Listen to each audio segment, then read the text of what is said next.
இந்த வீடியோவில் நம்ம எதை பற்றி பார்க்க போகிறோம்னா, கலைஞர் மகளிர் உரிமை தொகை திட்டம் குறித்து மிகவும் முக்கியமான புதிய தகவல் ஒன்று வெளியாகியுள்ளது. இதற்கு எப்படி அப்ளை செய்யலாம், யாரெல்லாம் விண்ணப்பிக்கலாம் என்பதை பற்றி தான் இந்த வீடியோவில் நம்ம டீட்டெயிலாக பார்க்க போகிறோம்.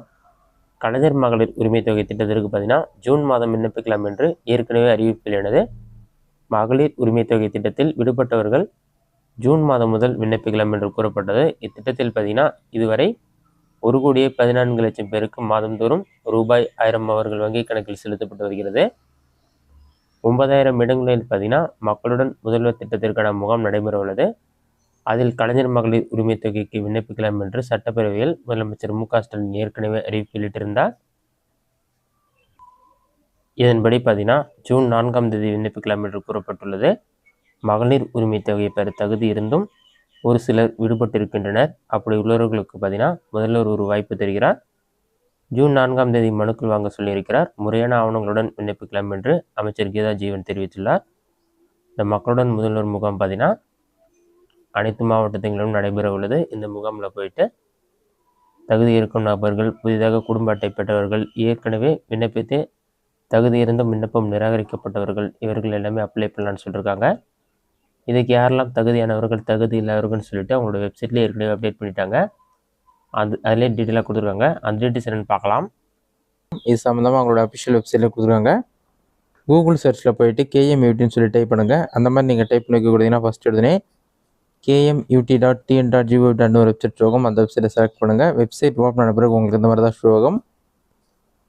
இதிலே பார்த்தீங்கன்னா கலைஞர் மகளிர் உரிமை திட்டம் சொல்லி கொடுத்துருப்பாங்க. டாப்பில் வந்து 3 லைன் இருக்கும். அதை வந்து கிளிக் பண்ணுங்கள். அதை நீங்கள் கிளிக் பண்ணாலே திட்டம் பற்றின்னு சொல்லி ஒரு ஆப்ஷன் கொடுத்துருப்பாங்க. அந்த ஆப்ஷனை செலக்ட் பண்ணுங்கள். அதை செலக்ட் பண்ணிவிட்டு குடும்ப தலைவர்களுக்கான வரையறைன்னு சொல்லி கொடுத்துருப்பாங்க. குடும்ப அட்டையில் பெயர் இடம்பெற்றுள்ளவர்கள் அனைவரும் ஒரு குடும்பமாக கருதப்படுவர். ஒவ்வொரு தகுதி வாய்ந்த குடும்பத்திலும் உள்ள குடும்ப தலைவி கலைஞர் மகளிர் உரிமை திட்டத்தில் பயன்பெற விண்ணப்பிக்கலாம்னு சொல்லியிருக்காங்க.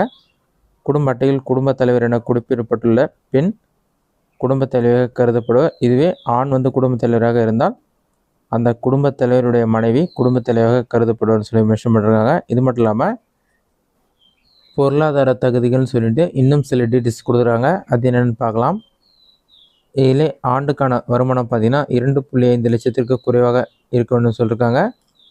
5 ஏக்கருக்கு குறைவாக நன்சை நிலம் அல்லது 10 ஏக்கருக்கு குறைவாக புன்சை நிலம் வைத்துள்ள குடும்பங்கள் விண்ணப்பிக்கலாம். ஆண்டிற்கு வீட்டு உபயோகத்திற்கு பார்த்தீங்கன்னா 3,600 யூனிட்டுக்கு குறைவாக மின்சாரம் பயன்படுத்தும் குடும்பங்கள் விண்ணப்பிக்கலாம். பொருளாதார தகுதிகளாக தனியாக வருமான சான்று அல்லது நில ஆவணங்களை பெற்று விண்ணப்பத்துடன் இணைக்க வேண்டிய அவசியம் இல்லைன்னு சொல்லியிருக்காங்க. விண்ணப்பிக்கும் நடைமுறைகள்னு சொல்லிட்டு 21 வயது நிரம்பிய பெண் தான் வந்து அப்ளை பண்ணலான்னு சொல்லியிருக்காங்க.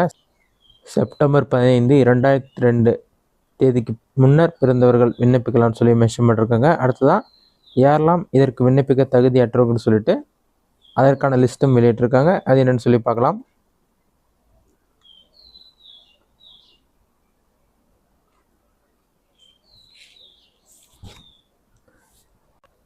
ஆண்டு வருமானம் 2.5 லட்சத்திற்கு மேல் ஈட்டும் குடும்பங்கள் விண்ணப்பிக்க தகுதியற்றவர்கள். அடுத்ததாக குடும்பத்தில் ஆண்டு வருமானம் ரூபாய் 2.5 லட்சத்திற்கு மேல் ஈட்டி வருமான கணக்கு தாக்கல் செய்பவர்கள், வருமான வரி செலுத்துபவர்கள் அதற்கு தகுதியற்றவர்கள் சொல்லியிருக்காங்க. அதேமாதிரி தொழில் வரி செலுத்துபவர்கள், ஓய்வூதியம் பெறுவர்கள், ஊராட்சி மன்ற தலைவர்கள், உறுப்பினர்கள், சொந்த பயன்பாட்டுக்காக கார், ஜீப், டிராக்டர், கனரக வாகனம் வைத்திருப்பவர்கள், GST செலுத்துபவர்கள், இவர்கள் எல்லாமே இந்த திட்டத்துக்கு தகுதியற்றவர்கள் சொல்லி மென்ஷன் பண்ணியிருக்காங்க. இதுதான் மகளிர் உரிமை திட்டம் குறித்து வெளியான முக்கிய அப்டேட். இந்த வீடியோ உங்களுக்கு யூஸ்ஃபுல்லாக பண்ணிக்கிறேன். இந்த வீடியோ பிடிச்சிருந்தா லைக் பண்ணுங்கள். ரெசிடென்ட் கமெண்ட் பாக்ஸில் கமெண்ட் பண்ணுங்கள்.